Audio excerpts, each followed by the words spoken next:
Muito bem, pessoal. Boa noite, bom dia, ou boa tarde, onde você estiver. Que essa gravação chegue até você bem, com saúde, que você esteja bem, esteja aí podendo estudar na sua casa ou no seu trabalho, onde quer que você esteja, no carro, no ônibus, onde você estiver, que você esteja bem. Muito bem. Hoje nós vamos continuar a segmentação do estudo do sistema nervoso. Dessa vez vamos observar as características morfológicas da medula espinal 2, tá? É a segunda parte sobre medula espinal. Essa aula, ela costuma ser extensa, tá? Porque começa-se aqui nesse momento a construção das vias. Então não é um processo fácil, é um processo demorado, requer um pouco mais de tempo, então eu vou gravar mais ou menos vídeos de 40 minutos, 40 a 50 minutos, tá bom? Não, porque fica muito cansativo ouvir também e ficar falando aqui por mais de uma hora também é bastante cansativo, tá bom? Então eu vou dividir ela, provavelmente em mais umas duas aulas, tá? Vai ser características morfológicas da medula 2A, B e C, tá? Mas eu vou enviar os áudios tudo separadinho para vocês, para não ter problema, tá bom? Muito bem, nesse ponto você pode acompanhar pelo Ângelo Machado, se você gostar dele. Tem um livro bom que eu estou utilizando esse semestre também, que eu não falei na gravação passada, mas eu vou falar agora, que é o livro do Neuroanatomia Clínica do Snell. Tá? Ele é bom, ele é bem interessante, é a sétima edição de 2015, perdão, 2013, e ela é boa, ajuda bastante. Ela é bem simples. E ela trouxe alguns pontos que o Ângelo Machado não tinha comentado também. Então vocês vão ver nessa aula que não tem só o Ângelo Machado aqui, tá? Eu também coloquei coisas de outros livros, tá bom? Mas pode pegar nesse momento aí, se você está curtindo, tentando entender pelo Ângelo Machado, pode abrir no capítulo sobre que ele fala sobre as características morfológicas da medula, tá bom? Pode dar uma olhada lá, certo? Bom, inicio então com esse slide aqui, que é o primeiro slide inicial, só para relembrar mesmo, né? Então, a disposição da medula espinal é uma secção transversal. Acho que essa é a primeira coisa que vocês têm que compreender. Compreender que ela tem uma disposição em colunas, então eu tenho a coluna posterior, que seria essa coluna aqui, que ela vai até, passa aqui da substância branca, né? Suas células quase passam da substância branca, e vem até a região central aqui da medula espinal. Como é uma secção de nível torácico, eu observo aqui a coluna lateral da substância cinzenta com aqui a substância cinzenta intermédia, ou onde estão os neurônios da divisão pré-ganglionares da divisão simpática do sistema nervoso autônomo. Eu também tenho aqui a coluna anterior da medula espinal. Bom? E notem-se que elas são unidas por essa comissura cinzenta aqui, essa estrutura de substância cinzenta une essas colunas. As colunas de um lado, as colunas aqui no caso do lado esquerdo, com as colunas aqui no caso do lado direito. Tá bom? Muito bem, eu também tenho, vocês vão notar, existe uma comissura branca aqui, ó, que une os dois hemisférios da medula espinal, né? Vamos chamar, né? Os dois hemisférios medulares aqui, tá? Temos a comissura branca ventral ou anterior e a comissura branca dorsal ou posterior. Bom, também para poder relembrar que a substância branca na medula espinal ela tem uma disposição em funículos, né? Em disposição funicular. Então eu tenho o funículo posterior, que é esse aqui que eu estou passando aqui agora, passando aqui a ponta do mouse, o funículo lateral, que ele vem aqui do sulco intermédio lateral até aqui, mais ou menos, onde estariam as fibras que vão formar a raiz anterior aqui de um nervo espinal. Bom, que eu também encontro um funículo anterior, que seria mais ou menos isso aqui, entre as fibras, os axônios que formam a raiz anterior do nervo até o outro lado. Bom, então eu tenho aqui funículo anterior, o funículo lateral e o funículo posterior. O funículo posterior, nesse esquema aqui, ele tem aqui ele é totalmente dividido, tá? Totalmente não, ele é praticamente dividido, tá bom? Nós temos aqui um sulco aqui, que é o sulco mediano posterior, ele fica bem entre os dois, ele não divide totalmente, tá? Vai um pouquinho mais profundo disso que está aqui nesse esquema, tá bom? Muito bem, eu acho que é isso mais para vocês relembrarem, certo? Bom, o que eu vou encontrar aqui dentro da substância cinzenta? Primeiramente, nós vamos dividir a aula em duas partes. Primeiramente, falar sobre a substância cinzenta e depois falar sobre a disposição da substância branca, tá bom? Para ficar mais didático, eu sigo a mesma didática que o Ângelo Machado usa, tá bom? Muito bem. O próximo slide comenta-se o seguinte, ó. Classificação dos neurônios medulares. Ora, se eu vou falar sobre substância cinzenta, então na substância cinzenta eu tenho neurônios. Bom, quais são esses neurônios? Nós podemos fazer algumas classificações aqui, ó. Mas basicamente são duas, tá? Nós temos neurônios do diaxônio longo tipo 1, que é o tipo 1 de Golgi, tá? Que eles são divididos em neurônios radiculares e os neurônios cordonais. Tá? Então, lá na medula espinal, na substância cinzenta da medula espinal, eu encontro esses dois tipos de neurônios, os radiculares e os cordonais. Os radiculares, eles são motores viscerais, e eles também são somáticos. Os somáticos, eles têm duas divisões, que é uma divisão alfa, neurônio motor alfa, e neurônio motor gama. Isso aí vocês vão lembrar lá do segundo semestre, que muito provavelmente foi comentado sobre questão motora, neurônio motor. Falaram alguma coisa assim com vocês, tá? Teve um pouco desse conteúdo. Muito bem. Além dos radiculares, eu tenho também neurônios que são cordonais. Tá? Então, eu posso dizer, de uma forma bem simples, os neurônios radiculares são aqueles cujo axônio sai da medula espinal. Eles saem porque eles formam fibras motoras, e essas fibras motoras elas vão sair da medula espinal, tá bom? Certo?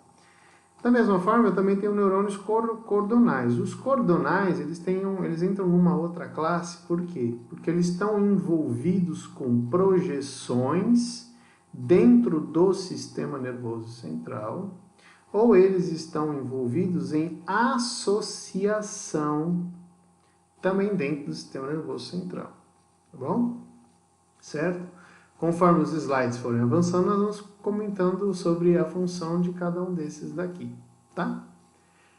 Também existe uma outra classificação, que são neurônios de axônio curto, que é os do tipo 2 de Golgi, que geralmente são interneurônios, neurônios que geralmente são pequenos, perto próximos de neurônios grandes, e assim por diante. Essa classificação, quem deu também foi além do Golgi, que era um italiano, que é o Camillo Golgi, teve esse espanhol aqui também, que foi da mesma época que ele, que é o Santiago Ramón y Cajal. Ele também descreveu a morfologia da medula espinal. Olha aqui, que bonitinho aqui, um dos desenhos clássicos dele, tá? Eu gosto de colocar aqui para fazer homenagem a esses anatomistas, patologistas, fisiologistas e assim por diante. Certo? Sobre eles, neurônios radiculares. Bom, os neurônios radiculares, como nós já vimos, eles são motores, tá bom? Então, neurônios radiculares, somáticos. Aonde que eu encontro esse tipo de neurônio? Na coluna anterior. são neurônios motores do tipo inferior, neurônios motores inferiores, e são divididos basicamente em duas classes, os alfa e o gama. Nesse esquema aqui ao lado eu tenho a representação de uma secção transversal da medula espinal, a representação da substância cinzenta e a representação da coluna anterior. Na coluna anterior da substância cinzenta, eu encontro aqui, por exemplo, um neurônio aqui em pretinho, ó, que representa um neurônio radicular do tipo alfa, né? Ou do tipo alfa ou gama, mas ele é um neurônio motor inferior. Por quê? Porque o seu axônio está saindo da medula espinal e vai formar a raiz anterior aqui, ó, a raiz motora da medula espinal. Da mesma forma, eu tenho junto com essa raiz motora do tipo somática, olha só que interessante, esse neurôniozinho preto, ele é um axônio, ele possui um axônio motor do tipo somático, correto? E com ele está trafegando aqui junto, ó, uma fibrinha verde aqui, um axônio verde. Esse axônio verde é de um outro neurônio motor, só que é de um neurônio radicular visceral, tá? Então ele vai ser motor visceral, e ele está aqui, ó, o seu lugar na medula espinal é na coluna intermédio lateral, por exemplo, tá bom? Que nessa aqui é uma representação de uma região torácica, tá? Então aqui eu tenho o axônio pré-ganglionar, que também vai sair aqui pela medula espinal, pela raiz anterior, ó. Então ele dá essa escapulida pela medula espinal, forma essa raiz anterior, a fibra pré-ganglionar vai encontrar um gânglio, onde vai fazer sinapse, e depois daqui eu vou ter o axônio de um outro neurônio que está dentro do gânglio, que vai sair e chegar até o órgão efetor, tá bom? Muito bem. Joia? Muito bem. Onde que eu encontro? Ó, de T1 L2, na coluna lateral, ou coluna intermédia lateral, né? Também tem de S2 a S4. S2 a S4 é da divisão parasimpática, tá? Esse daqui que a gente está vendo no exemplo é da divisão simpática. O de S2 até S4 seria da divisão parasimpática, ok? Muito bem. Sobre os neurônios alfa, olha que interessante. Isso aqui eu estou observando uma secção transversal, uma fotomicrografia de uma secção transversal de uma medula espinal de um primata. Essa aqui é do macaco prego. Tá? Esse foi um trabalho que eu fiz alguns anos atrás e rendeu uma publicação bem interessante. Ó. Isso aqui que está corado aqui, isso aqui é uma marcação para acetilcolinesterase, né? Marca neurônios que são colinérgicos, então marca neurônios motores. Então esses neurônios aqui, ó, que tem perfis, ó, eles têm um soma bem grande, ó. Você observa que eles são bem grandes, bem corados, né? Bem robustos. Esses neurônios são os neurônios motor alfa, do tipo alfa, tá? Eles são grandes, com axônio grosso. Suas fibras são para contração muscular, então são neurônios efetores, tá? Eles inervam as fibras extrafusais, aquelas que estão fora dos fusos neuromusculares, tá? Inclusive, os fusos neuromusculares é um tipo de receptor, né? Que fica dentro da fibra muscular e serve para enviar sobre a posição do músculo, informa o sistema nervoso a posição do músculo. Daqui a pouco eu tenho um slide aqui, eu explico um pouquinho melhor sobre isso, tá? Então, ó, o neurônio motor alfa mais as suas fibras musculares, forma uma unidade motora, tá? Então, a unidade motora é a somação do axônio do neurônio motor alfa mais as fibras musculares a qual ele inerva, correto? Muito bem, e os neurônios motores gama? Bom, geralmente eles são menores, ó, então está marcado aqui nessa mesma imagem que eu mostrei anteriormente. Geralmente são esses neurônios menores, que estão próximos a esses neurônios de corpo neuronal grande, bom? Menores com axônios finos, possuem fibras eferentes também, só que a gente chama de fibras eferentes do tipo gama. promove a inervação das fibras intrafusais, né? Então, o teu fuso neuromuscular. As fibras extra são os neurônios motores alfa e as fibras intra são as fibras eferentes gama, tá?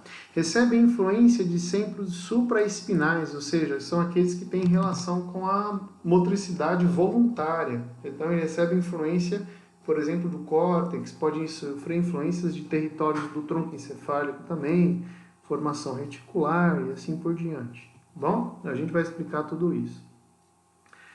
Podem ser ativados também juntamente com neurônios alfa. Eu tenho aí chegando a uma coativação do tipo alfa-gama, que é bem efetora para a contração do músculo. Então, para vocês recordarem, muito provavelmente vocês já tiveram isso aqui, ó, tá? Então, eu tenho aqui a representação de um conjuntinho de fibras musculares, como se fosse um músculo. Eu tenho aqui as fibras musculares que estão fora do fuso neuromuscular, que são as fibras extrafusais. E eu tenho aqui dentro, ó, esse órgão aqui, que é um tipo de um receptor, né? Esse receptor, ele se enovela ao redor dessas fibras aqui, ó. Essas fibras são fibras musculares também. Só que elas são chamadas de fibras intrafusais, tá? Eu tenho o fuso neuromuscular e essas fibras vêm aqui dentro do fuso. Então, mostra as fibras intrafusais, tá bom? E quem inerva as fibras extrafusais é o neurônio motor alfa, ó, alpha motor neuron aqui, ó. Então, ele está ali na coluna, seu axônio está seu corpo neuronal está lá na coluna anterior e o axônio segue em direção à fibra, tá bom? E eu também tenho o neurônio motor gama, ó, que ele é um pouquinho menor, então ele está aqui também na coluna anterior, mas o seu axônio chega até a fibra intrafusal, tá? Quando eu tenho a contração das fibras extrafusais, geralmente ocorre aqui também um tipo de relaxamento da fibra intrafusal. Esse fuso ele é acionado e ele chega até, ele estimula o neurônio motor alfa a aumentar a sua contração ou diminuir a sua contração, tá bom? E da mesma forma eu posso ter uma ativação do córtex cerebral sobre o neurônio motor gama, que contrai o fuso neuromuscular, estimulando as fibras do fuso. Então eu tenho esse reflexo aqui sobre o neurônio motor alfa, tá? É sempre na intenção, esse circuito é sempre na intenção de tentar modular o neurônio motor alfa, tá? Que é o grande efetuador das fibras extrafusais, que vai fazer o músculo de fato se contrair. Só que para controlar essa amplitude de contração, eu tenho esse órgão aqui dentro, tá? Que é o fuso neuromuscular. E o fuso funciona também à base de contração, tá bom? Muito bem, outros órgãos estão aqui também, ó, por exemplo, no tendão do músculo, eu tenho esse receptor aqui, que é o órgão tendino de Golgi, ó, tá? Ele, quando o tendão estira, ele leva a informação para dentro do sistema, essa informação é conduzida para dentro do sistema nervoso central, promovendo uma inibição ou aumento da contração do neurônio motor alfa. Geralmente é para inibi-lo, para não romper o tendão, bom? Isso ocorre por quê? Olha aqui, ó, no gânglio da raiz dorsal eu tenho o neurônio pseudo-unipolar, tá vendo? E o neurônio pseudo-unipolar tem uma projeção periférica, um deles está vindo aqui no fuso e o outro está vindo aqui no órgão tendinoso de Golgi, tá? E esses dois neurônios também possuem projeção central, ó, que estão entrando aqui dentro da medula espinal. Um deles está vindo diretamente aqui no neurônio motor alfa e fazendo a sua regulação ali nele, e o outro está fazendo uma regulação em um interneurônio, e esse interneurônio vai estar regulando a ação do neurônio motor alfa, tá? Da mesma forma, eu também posso ter ativação de centros superiores, ó, olha aqui, ó.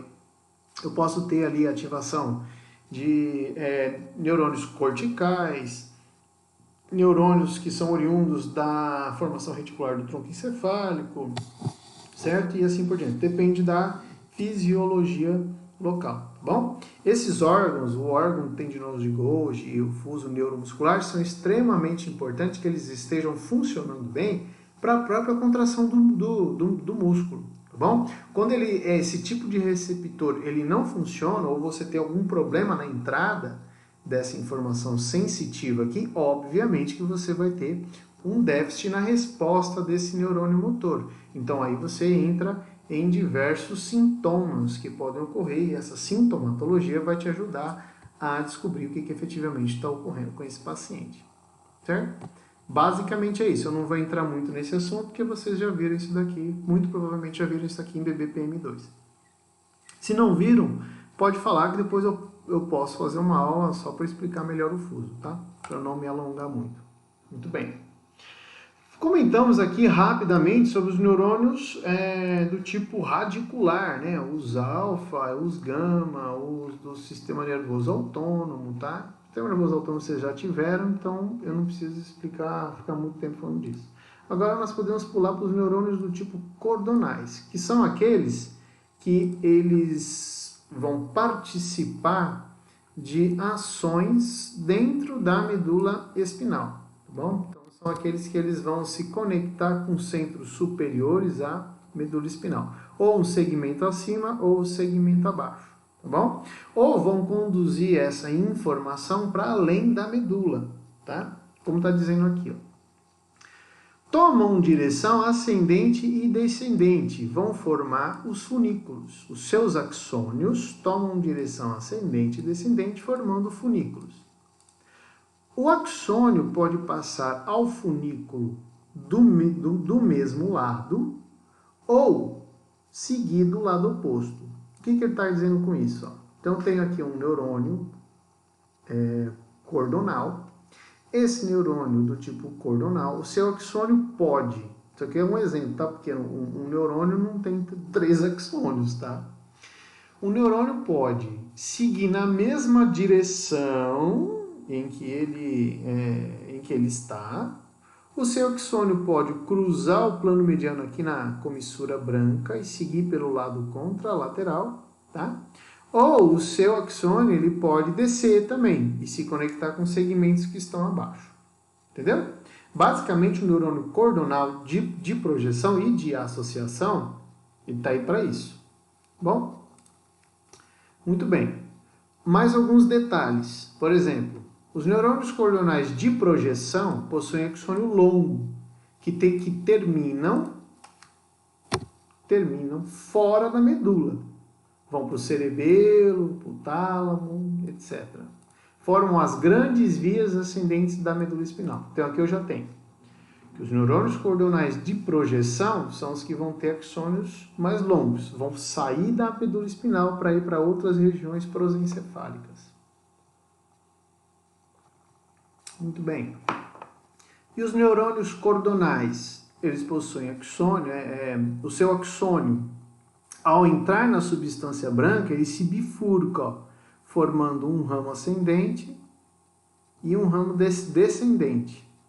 E eles terminam na substância cinzenta em um segmento acima ou um segmento abaixo, tá bom? Então, ó, neurônios cordonais de associação associam segmentos da medula espinal. E neurônios cordonais de projeção são aqueles que formam as grandes vias aferentes que vão passar pela medula espinal. Vão passar ou vão se iniciar na medula espinal. Tudo bem?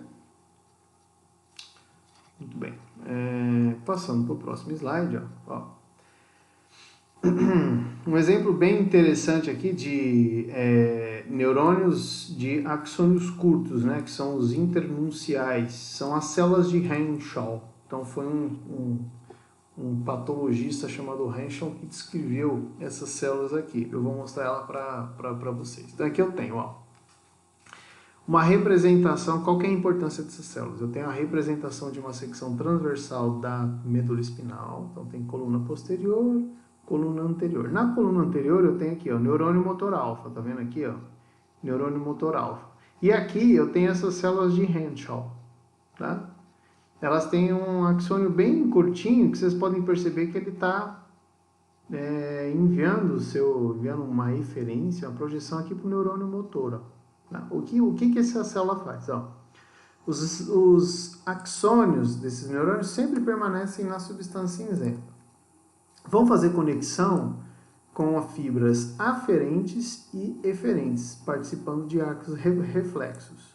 Eles recebem impulsos do encéfalo. E algo que é extremamente interessante que essas células fazem, é que elas recebem eferência do próprio neurônio motor alfa. Então eu tenho aqui o axônio está fazendo um colateral, tá? O axônio está fazendo um colateral e enviando projeção para a célula de Henschel. E a célula de Henschel, ela é inibitória, ela tem uma característica de ser muito inibitória, tá? Ela vai inibir o neurônio motor alfa. Então é como se o axônio do neurônio motor, ele criasse uma forma de se auto-inibir, tá? Então as células de Henschel inibem os neurônios motores. Os axônios recorrentes dos neurônios motores, que é esse bracinho aqui, é um braço recorrente, né? Fazem sinapse com as células de Henschel, assim são capazes de se auto-inibir, tá? Então ele promove uma auto-inibição. Bom, um outro papel desses interneurônios aqui também é que eles podem, por exemplo, receber informação sensitiva e inibir os neurônios motores, a partir de uma informação sensitiva somática, tá? Por exemplo, dos órgãos tendinosos de Golgi, né? Então, a contração está muito forte para não romper o tendão, essa informação sensitiva entra, estimula esses neurônios inibitórios e eles inibem o neurônio motor, tá bom? Certo? Esse é o grande papel das células de Henschel. Muito bem. Lâminas da substância cinzenta. Bom, a disposição das células nas colunas da medula espinal, na coluna anterior e na coluna anterior e na coluna posterior, possui uma ordem lógica e elas estão em colunas e as mesmas colunas existem em todos os segmentos da medula espinal, tá? Então isso daqui é uma estrutura colunar, você vai encontrar ela em toda a medula, da cervical alta até a região sacral, certo? E elas possuem então, o mesmo tipo de célula que eu encontro aqui, por exemplo, nessa lâmina 1, eu vou encontrar na lâmina 1 de todo o segmento da medula. E assim por diante, tá? Então, basicamente, se tem o mesmo tipo de célula, então eu tenho praticamente o mesmo tipo de função, tá? E isso foi quem escreveu isso muito bem foi um cidadão chamado Hexed, então foi Bror Hexed, foi um grande anatomista. Ele descreveu a organização citoarquitetônica da medula espinal. Ele fazia isso em gatos, tá? Ele escreveu isso em gatos, em medula espinal de gatos. Depois ele percebeu que na medula espinal de humanos tinha a mesma correspondência, tá bom? Por que é muito importante compreender, de certa forma, pelo menos não precisa compreender todas as lâminas, tá? Isso que eu já vou dizer para vocês. Não precisa saber todas as lâminas, mas precisa saber pelo menos alguns grupos musculares. Alguns grupos celulares, tá? Para poder entender isso daqui bem. Por que é importante? Porque dependendo de onde eu tiver lesão, de onde eu tiver secção, é um tipo de sintomatologia que o paciente apresenta, tá? Então, se eu não souber, evidentemente que eu não vou entender, compreender o que está ocorrendo, tá bom? Precisa saber todas as lâminas, novamente, vou explicar de novo, não precisa saber, não se assustem com isso que vocês estão vendo. Então eu ponho só para vocês verem que tem, tá? Nós vamos comentar somente algumas, tá bom? E geralmente eu gosto de agrupar, chamar tipo de núcleo, tal, para ficar mais fácil, tá bom? Então vamos lá, ó. Na lâmina 1 eu encontro o local de entrada das fibras da raiz medular dorsal. Então aonde as fibras elas entram aqui, elas fazem contato com as células dessa região aqui. Geralmente a lâmina 1 e a lâmina 2 vai ser chamada de substância gelatinosa, tá? Que tem muita relação com a dor. É chamada de substância gelatinosa porque no cadáver fresco parece uma gelatina, tá? A lâmina 2 também, ó, seria a substância gelatina de dor, tá? No caso, a 1 e a 2. Opa! Na lâmina 3 e 4, que vocês estão observando aqui, ó, a lâmina 3 e a lâmina 4, que tem a sua correspondência muito próxima aí, são os núcleos do trato espinotalâmico lateral, tá? Então, são aonde eu encontro as células que vão dar início à formação do trato espinotalâmico lateral, tá? São os axônios dessas células, que estão nas lâminas 3 e 4, que iniciam o trato espinotalâmico. Na lâmina 5, contém núcleos reticulares, tá bom? Ó. Tá? Núcleos reticulares. E são alguns núcleos próprios que existem na medula espinal. Bom? Na lâmina 6 eu encontro muitos neurônios de associação. Tá? Geralmente são aqueles que vão inibir neurônios motores. Na lâmina 7 eu encontro o núcleo torácico de C8 até L3 e núcleos do sistema nervoso autônomo, assim como neurônios motores gama, tá? Então, ó, pega aqui na lâmina 7, ó, nessa região aqui dispersa, que é chamado de lâmina 7, eu encontro o núcleo torácico, que eu encontro ali do nível de C8 até L3, e núcleos do sistema nervoso autônomo também. Muito bem. Na lâmina 8 é o local de chegada das fibras do sistema medial, extrapiramidal. Então vamos pegar aqui na lâmina 8, geralmente essa região, conjuntinho de células, que é mais próximo da linha média aqui, ó, tá? E na lâmina 9 eu tenho neurônios motores, tá? E esses neurônios motores, eles possuem uma topografia aqui. Tem neurônios que são mais próximos da linha média, neurônios que são mais dorsais, grupo de neurônios que são mais ventrais e grupos de neurônios que são mais laterais, tá? E a lâmina 10 tem a relação com o sistema nervoso autônomo, que é esse aqui que está ao redor do canal central, tá? Tem muitas fibras autônomas que passam por aqui, certo? Muito bem, basicamente é isso, tá? Mas nós vamos tratar mais como se fossem núcleos, tá bom? Para ficar um pouquinho mais simples, ó. Por exemplo, nesse esquema aqui eu tenho o seguinte, eu tenho secções da medula espinal, aqui no caso cervical alta, tá? E uma secção torácica, bom? Aqui eu consigo identificar o seguinte, observando só a substância cinzenta, ó, tá? Isso aqui, quando você faz uma tomografia ou uma ressonância magnética, essa daqui é a orientação anatômica, mas em tomografia ele vira ao contrário, aí você meio que vê de ponta cabeça, é isso que ele está mostrando aqui. Aí eu vou ter a coluna anterior que ficou para cima e a coluna posterior que ficou para baixo, bom?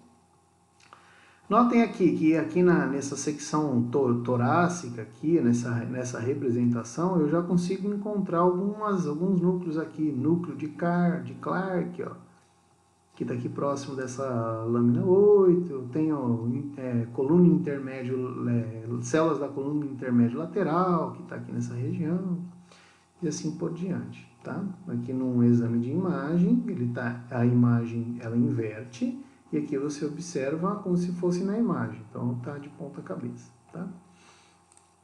E aqui também, tanto na região lombar, ó, quanto na região sacral, tá? Então, só para que eu coloquei mais para que vocês possam ter uma ideia como que isso aqui fica em um exame de imagem, que ele fica de ponta cabeça.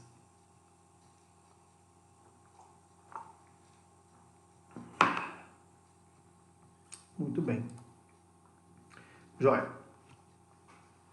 Bom, primeiramente eu vou comentar com vocês sobre os núcleos da substância cinzenta. Eu vou começar pela coluna anterior, tá? Então vamos começar ali. Eu vou falar não de todas as lâminas, tá? Mas como se eles fossem em grupos, bom? Eu acho que em grupos fica mais simples, é a forma mais didática de compreender isso daqui. Eu tenho o seguinte, ó, na coluna anterior, tá? Eu tenho núcleos, ou seja, núcleos são conjuntos de células, né? Então eu tenho conjuntos de células que são agrupadas mais medialmente, ó, então eu chamo de núcleos do grupo medial, tá? Núcleos do grupo medial. núcleos aqui. Ele está em qual lâmina aqui? Seria a lâmina 9, né? Então, na lâmina 9, eu tenho núcleos do grupo medial. E também tenho núcleos do grupo lateral. Tá? Eu tenho núcleos do grupo medial. Eles são neurônios motores. Núcleos do grupo lateral também são neurônios motores. Então, neurônios que estão na lâmina 9 são neurônios motores somáticos. Certo? Basicamente, tem uma segregação aí, tá?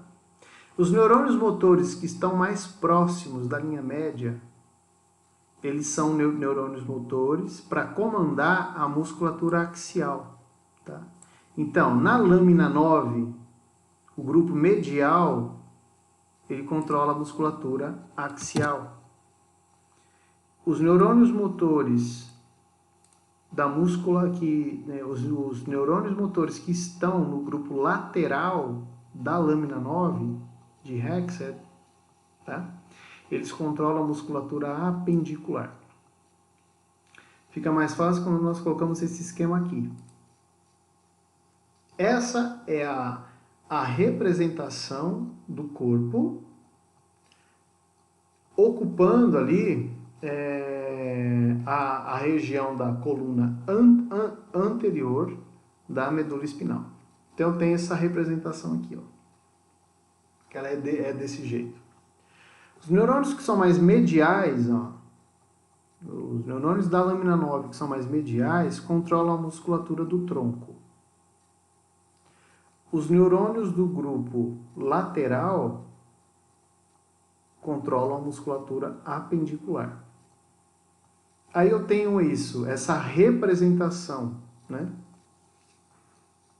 Essa representação no membro superior, no caso aqui em cervical alta, e eu tenho a mesma representação no membro inferior, aqui em uma representação de uma coluna anterior de um segmento lombar, lombo sacral. Certo? Então, ó, tá aqui, ó. Neurônios mediais, músculos proximais. Neurônios laterais, músculos distais.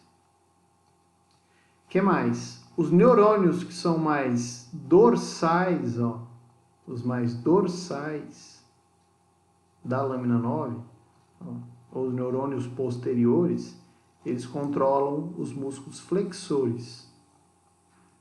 E os mais ventrais, os músculos extensores, ou os neurônios anteriores controlam os músculos extensores. No membro superior e no membro inferior, a mesma representação. Neurônios flexores são mais dorsais, tá? Ou posteriores, né?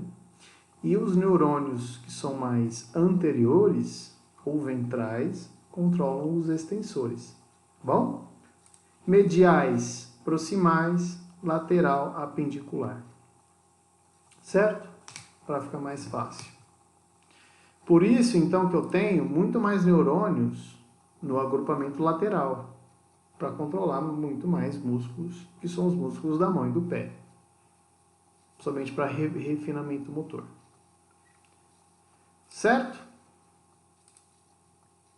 Muito bem. O que mais? Aí eu coloco aqui, ó, outras figuras, ó, né? Para você poder entender. Tem uma coleção de figuras aqui. Onde está cinza é onde controla os neurônios, onde eu tenho está aqui em representação em cinza, é onde eu tenho a disposição dos corpos neuronais que controlam a musculatura flexora. Onde está em azul, os que controlam a musculatura extensora. Em verde, que inervam os músculos proximais e axiais, né? E em vermelhinho, os músculos distais. Certo? Então, quando você olha isso daqui, ó, as lâminas de rectas, parece bagunçado, parece anárquico, né? Parece que o sistema nervoso é uma anarquia. Mas não é anarquia, gente. Olha, não é anárquico. Isso aqui é muito segmentado, é muito certinho. É todo neurônio, grupinho de neurônio no seu devido lugar. É por isso que eu gosto tanto do sistema nervoso, porque tá tudo certinho, tá tudo no seu devido lugar. E qualquer coisa que você tira do lugar, qualquer lesão que você faça aí, já dá um déficit motor, tá? certo? Então, sempre pensei nisso. Parece muito confuso, mas não tá. É super anárquico. Tá? E a hora que você começa a compreender, você vê que não é tão difícil assim. É pior. Ah, eu não gosto desse desenho aqui do Nether, né? O Nether fez esse esquema. Eu gosto desse desenho aqui, tá? Tudo bem, eu ponho o desenho aqui, inclusive, ele mostra mesmo que o membro inferior pega a nádega aqui, a coxa, perna, pé, e diz cada grupinho para onde vai, tá? Só que ele mostra mais os mediais, ele não se preocupou em mostrar os flexores e extensores, tá bom? Aqui também, do membro superior, aqui, músculo para cabeça, ombro, braço, antebraço, mão, tá bom? Muito bem, muito bem. O que mais? Vamos falar agora dos núcleos, dos agrupamentos de núcleos que eu encontro, os mais relevantes, tá? Que eu encontro na coluna posterior. Por exemplo, eu tenho esse núcleo aqui, ó, que ele é o núcleo torácico, tá? Esse núcleo torácico ele é muito evidente na região torácica, óbvio, e lombar alta, entre L1 e L2. Isso aqui é chamado também, o seu hipônimo, de núcleo dorsal de Clark, tá? Ou núcleo torácico dorsal. Então aqui nós temos uma fotomicrografia de uma secção transversal de medula espinal. Isso aqui é a medula espinal do macaco prego. Tá? Foi um trabalho que eu fiz tem um tempo atrás aí. Isso aqui é uma imunistoquímica para glutamato, ó. Então tem muita fibra glutamatérgica aqui, por isso que impregnou bastante, porque tem muita fibra glutamatérgica aqui. E aqui, ó, aonde está em branco aqui, ó, parece um ovinho aqui, né? O neurônio, o núcleo ficou encapsulado, né? A gente fala isso em morfologia. O núcleo está encapsulado pelas fibras, então as bordas do núcleo tá evidenciando. O que eu vejo aqui? É o núcleo torácico dorsal, isso é uma secção torácica, então eu vejo ele bem aqui. Ó. Então eu vejo ele em secções torácicas, e vejo até L1 e L2. Então ele não está na medula toda, não tem região cervical, e não vou encontrar ele em regiões sacrais, em níveis sacrais, tá? Qual que é a grande função dele? Porque se eu estou falando dele que tem uma função, inclusive tem um quadrinho dele aqui, ó, eu vou esticar, esse é o núcleo torácico dorsal no macaco prego. Opa! Oh, meu Deus do céu, não. Isso, voltou ao normal.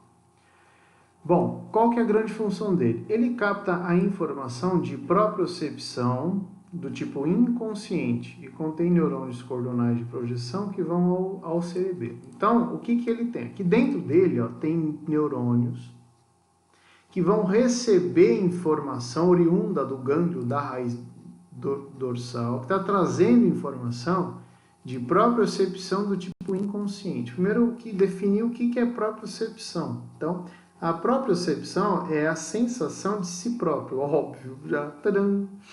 É a sensação de si próprio, é a sensação da posição do corpo no espaço. Então, da posição do tendão, da fibra muscular, tudo isso é propriocepção. Isso é muito importante para você poder deambular, fazer um movimento fino, dar um salto, né? Você não repara na propriocepção quando você está caminhando, porque o caminhar vira um reflexo, um circuito muito simples, né? Você só repara quando você trupica, que aí você percebe quanto a propriocepção ela é importante, tá bom? Quando você trupica, você tenta recompor o corpo. Isso é propriocepção do tipo inconsciente, tá bom? Então, essa informação chega através das fibras, projeções centrais do gânglio da raiz dorsal, vai fazer sinapse aqui, e os axônios desses neurônios são de projeção, são cordonais de projeção, eles vão seguir em direção a regiões altas, no caso aqui, vão em direção ao cerebelo, tá? Toda informação de propriocepção inconsciente vai para o cerebelo, tá bom? Já digo já de cara, para vocês poderem já irem aprender um pouquinho sobre ele também. O que mais? Substância gelatinosa, que está nas lâminas 1 e 2 aqui, principalmente. Tá? Isso é uma secção essa é uma fotomicrografia de uma secção transversal da medula espinal, aonde eu observo que isso aqui também é imunistoquímica para glutamato. Aqui onde está em branco, ó, bem no ápice da coluna posterior, é a substância gelatinosa. Ó, tem muito isso aqui que está aqui, ó, que não foi corado, ó, que está aqui no suco intermédio lateral. Ó. Isso daqui são os axônios dos neurônios do gânglio da raiz dorsal, ó, que eles entram e vão passar por aqui ou fazer sinapse aqui, tá bom? Então, ó, a substância gelatinosa, as lâminas 1 e 2, recebem fibras sensitivas que entram pela raiz dorsal. É chamado também de portão da dor, tá? Muito bem. E a informação esteroceptiva vai fazer sinapse nas lâminas de 1 a 4. Então, pula 1, 2, 3 e 4. Então, aqui, ó, a fibra que é para dor faz sinapse aqui. A fibra que é para informação esteroceptiva vai fazer sinapse mais para cá, na lâmina 4. O que é informação esteroceptiva? Né? Que não seja dor, professor. Então aí eu tenho, por exemplo, o tato que é mais grosseiro, né? O tato que é mais grosseiro, não o tato fino, tá bom? O tato fino, ele vai seguir por uma outra via, tá? Ele vai acabar seguindo por uma outra via. Mas o tato grosseiro, por exemplo, o tato que é mais grosseiro, a informação de tato, ele vai acabar fazendo sinapse aqui, tá? E nas lâminas 5 e 6, é a propriocepção do tipo inconsciente. Ó. Nas lâminas 5 e 6 é onde eu encontro, por exemplo, o núcleo dorsal de Clark, que eu já comentei aqui sobre ele, tá bom? Então, fica fácil agora poder entender sobre isso daí, pelo menos eu acho. Fica fácil, eu sei que para vocês vai demorar para poder entender, mas não se preocupe, uma hora vocês entendem. Muito bem, muito bem. Joia! E sobre a substância branca da medula espinal, e agora, né? Muito bem. A substância branca, eu vou dar uma introdução aqui, tá? Sobre as vias ascendentes. Eu vou dar uma introdução aqui, mas eu vou continuar em um outro vídeo, para poder ficar mais fácil, tá bom? Você vê, foram quase 50 minutos e eu caminhei 20 e poucos slides, mas é que tem que ser devagar para ver se vocês entendem. Basicamente, a informação que trafega pela medula espinal, ela é esteroceptiva e ela é proprioceptiva. Esteroceptiva é o quê?